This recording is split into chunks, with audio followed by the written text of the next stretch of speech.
ஓம் ஸ்ரீ கருப்பண்ணசாமியே போற்றி போற்றி போற்றி. என் அன்பு குழந்தையே, சமீபத்தில் உன்னை விட்டு பிரிந்த ஒருவருடைய ஆத்மாவானது இப்பொழுது உன்னோடு பேசுவதற்காக ஆசைப்பட்டு நின்று கொண்டிருக்கிறது. என் தங்க பிள்ளையே, இது உனக்கு கிடைத்திருக்கின்ற கடைசி வாய்ப்பு. ஏனென்றால் இந்த முறை உன்னோடு அவர்கள் கடைசியாக பேச வேண்டும் என்றுதான் ஆசைப்படுகிறார்கள். மீண்டும் ஒரு முறை இங்கே வருவதற்கு அவர்களுக்கு வாய்ப்பு கிடைக்குமா என்பது தெரியாமல் தான் அங்கே திணறிக் கொண்டிருக்கிறார்கள். என் தங்கமே, அப்படியானால் அவர்கள் என்ன நினைக்கிறார்கள், எதற்காக உன்னோடு பேச ஆசைப்படுகிறார்கள் என்பதை உன் அப்பன் உன்னிடத்தில் சொல்வதற்காக வந்திருக்கிறேன். என் தங்க பிள்ளையே, அவர்கள் மனதில் ஏதோ ஒரு விஷயம் அதிகமான அழுத்தத்தை கொடுத்திருக்கிறது. அதனால்தான் உன்னிடத்தில் பேசிவிட வேண்டும், அதிலும் இறுதியாக ஒரு விஷயத்தை சொல்லிவிட வேண்டும் என்று நினைக்கிறார்கள். அப்படி அவர்களுக்கு மன அழுத்தம் கொடுக்கின்ற விதமாக என்ன விஷயம் நடந்தது என்று ஒரு முறை நீ சிந்தித்து பார்க்க வேண்டும். என் பிள்ளையே, பித்ருக்களுக்கு தர்ப்பணம் செய்யும் நாட்களிலோ அமாவாசை நாட்களிலோ அவர்கள் உங்களுடைய இல்லத்திற்கு வந்து உன்னுடைய படையலை ஏற்றுக்கொண்டு உங்களுக்கான ஆசிகளை கொடுத்து கொண்டுதான் இருக்கிறார்கள். ஆனால் இப்பொழுது அவர்களுக்கு ஒரு மன அழுத்தம் இருக்கிறது என்றால் அதற்கு என்ன காரணம் இருக்க முடியும் என்று நீ சற்று யோசிக்க வேண்டும். என் தங்கமே, அவர்களுக்கு பிடித்ததையெல்லாம் நீ செய்து கொண்டு அவர்களை வணங்கி கொண்டுதான் இருக்கிறாய். அவர்களை மனம் குளிர நீ எல்லா விஷயங்களையும் செய்து கொண்டுதான் இருக்கிறாய். அப்படி இருக்கும்போது அந்த ஆத்மா என்னிடத்தில் என்ன சொல்லியது என்று நான் சொல்லும்போது நீ அதை கேட்காமல் சென்று விடக்கூடாது. அதை நீ சரியாக கேட்டு நடந்து கொண்டாலே போதும். என் பிள்ளையே, சமீபத்தில் இறந்த ஒருவர் அவரின் மனதை மிகுந்த வேதனையோடு வைத்து கொண்டிருந்தார். நான் அவரை பார்த்து, நீங்கள் யார், உங்களுக்கு என்ன வேண்டும் என்று கேட்ட பொழுதுதான் அதையெல்லாம் தெரிந்து கொண்டேன். அவர் அகால மரணம் அடைந்திருக்கிறார் என்பதை தெரிந்து கொண்டேன். அதாவது இந்த உலகத்தை விட்டு செல்ல வேண்டும் என்ற ஆசை அவருக்கு இல்லை. அதையும் தாண்டி அவருடைய போதாத காலம் அவரின் விதி முடிவடைந்து விட்டதால் இந்த உலகத்தை விட்டு செல்ல வேண்டிய கட்டாயம் வந்துவிட்டது. நான் இந்த வாழ்க்கையை எத்தனை ஆசையாக இன்னும் எத்தனை நாட்கள் வாழ வேண்டும் என்று நினைத்தேன் தெரியுமா? ஆனால் எனக்கு விதி, என்னுடைய காலம் முடிந்துவிட்டது. இதை முதலில் என்னால் ஏற்றுக்கொள்ளவே முடியவில்லை. நான் என்னுடைய குடும்பத்தோடு மீண்டும் சேர ஆசைப்பட்டு நின்று கொண்டிருந்தேன். அந்த நேரத்தில் என்னுடைய குடும்பத்தில் இருப்பவர்கள் எல்லாம் கதறி அழுவதை பார்க்கும் பொழுது என்னுடைய மனதிற்கு அத்தனை வேதனையாகத்தான் இருந்தது. இதுவெல்லாம் பொய்யாகி விடாதா? நான் மீண்டும் உயிர் பெற்று வந்துவிட மாட்டேனா? என்னுடைய வாழ்க்கையை நான் மீண்டும் வாழத் தொடங்கிவிட மாட்டேனா என்று நினைத்து கொண்டிருந்தேன். தினம் தினம் வேதனையின் உச்சத்தில் தான் இருந்தேன். என்னுடைய குடும்பமும் அப்படித்தான் என்னை விட பல மடங்கு வேதனைகளை எல்லாம் அனுபவித்தார்கள்.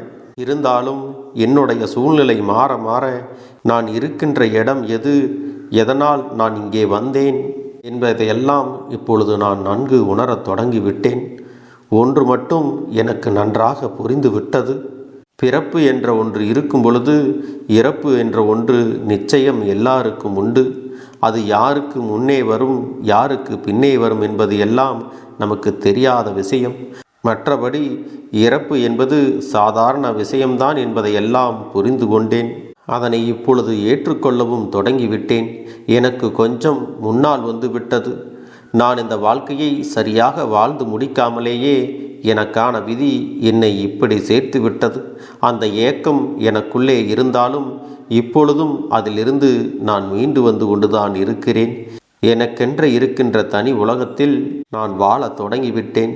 ஆனால் என்னுடைய குடும்பத்தில் உள்ளவர்கள் மட்டும் இன்னமும் அதை ஏற்றுக்கொள்ள முடியாமல் தவிர்த்து நிற்கிறார்கள்.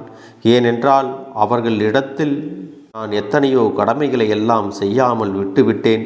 அதுதான் எனக்கு மிகவும் வருத்தமாக இருக்கிறது. நான் இல்லாத சூழ்நிலையில் அவர்கள் எப்படி வாழப் போகிறார்கள், எப்படி எல்லாவற்றையும் சமாளிப்பார்கள், இதுவெல்லாம் எனக்கு வருத்தமாகத்தான் இருக்கிறது. அவர்களை எப்படியாவது மீட்டு கொண்டு வர வேண்டும் என்பதும் என்னுடைய முதலாவது விருப்பமாகவும் இருக்கிறது.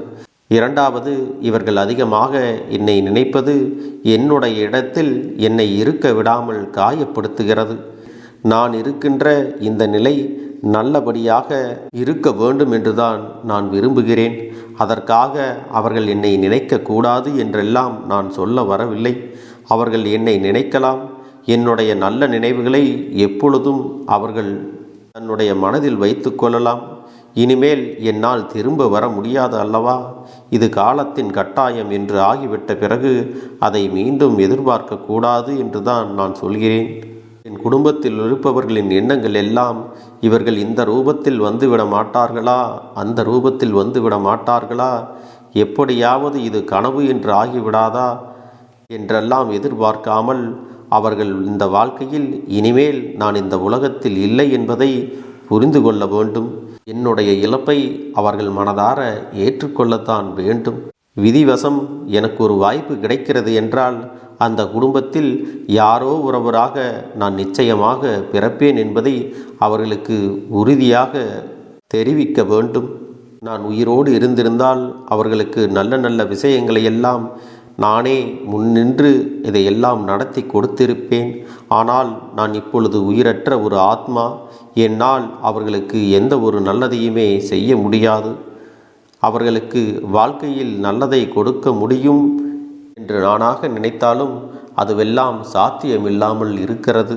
இப்படிப்பட்ட சூழ்நிலையிலிருந்து அவர்களை மீட்டு வெளியில் கொண்டு வர வேண்டும். அதற்கு அப்பனே, நீங்கள்தான் எனக்கு உதவி புரிய வேண்டும் என்று என்னிடத்தில் ஏற்றுக்கொண்டார்கள். என் குழந்தையே, அவர்கள் பேச்சில் நியாயம் இருக்கிறது. எப்போது நீ அவர்களை தேடுகிறாயோ அப்போதெல்லாம் உன்னை தேடி அவர்களால் ஓடிவர முடியவில்லை. அதை நினைத்து அவர்கள் வருத்தப்படுகிறார்கள். அதற்காக அவர்கள் இருக்கின்ற இடத்தில் அவர்களின் ஆத்மா சாந்தி அடைய வேண்டுமென்று நீ வேண்டிக் கொள்வதோடு மட்டுமல்லாமல் அவர்களுக்கு மன நிம்மதி கிடைக்க வேண்டும் என்று நீ நினைக்க வேண்டும். என் குழந்தையே, இந்த வாழ்க்கை எல்லோருக்குமே ஒரு விஷயத்தை நிச்சயமாக கற்றுக் கொடுக்கும். சில விஷயத்தை அவர்கள் வாழ்க்கையிலிருந்து எடுத்துவிடும். அதுபோலத்தான் இப்பொழுது இவர்களுடைய நிலையும் இருக்கிறது. இவர்களின் ஆத்மாவை சாந்தி அடைய செய்ய வேண்டியது உங்களுடைய பொறுப்பு. அவர்களுடைய ஆசீர்வாதங்கள் எப்பொழுதும் உங்களுக்கும் உங்களுடைய குடும்பத்திற்கும் இருக்கும். எங்கிருந்தாலும் அவர்கள் உங்களை சுற்றி சுற்றி வரத்தான் செய்வார்கள். அந்த அன்பினை மட்டும்தான் அவர்கள் உங்களிடத்திலிருந்து எதிர்பார்க்கிறார்களே தவிர உங்களுடைய கஷ்டத்தையும் கண்ணீரையும் அவர்கள் எதிர்பார்க்கவில்லை. உனக்கென்று ஒரு எதிர்காலம் இருக்கிறது. அந்த எதிர்காலத்தை நல்லபடியாக நீங்கள் கொண்டு செல்ல வேண்டும் என்றுதான் அவர்கள் சொல்கின்றார்கள். இதற்கு மாறாக எந்த ஒரு விஷயத்தையும் உங்களிடத்திலிருந்து அவர்கள் எதிர்பார்க்கவில்லை. இனிமேலாவது இந்த வாழ்க்கையில் எந்த ஒரு தவறையும் செய்யாமல் இருக்க வேண்டுமென்றால் நடந்த இந்த விஷயத்தை நீங்கள் ஒப்புக்கொள்ளதான் வேண்டும். என் தங்க பிள்ளையே, இந்த கருப்பண்ணசாமி உங்களுக்கு துணையாக இருக்கும் பொழுது நீங்கள் எதற்காகவும் கவலைப்பட வேண்டாம். உன்னுடைய மனதை நீ எப்பொழுதும் தளர விட்டுவிட வேண்டாம். இந்த கருப்பன் உனக்கு எல்லா நல்ல விஷயத்தையும் முன்னின்று நானே நடத்தி கொடுக்கப் போகிறேன். என் அன்பு குழந்தைக்கு இந்த கருப்பண்ணசாமியின் ஆசிர்வாதங்களும் அன்பும் துணையும் என்றென்றைக்கும் முழுமையாக கிடைத்து கொண்டே இருக்கும்.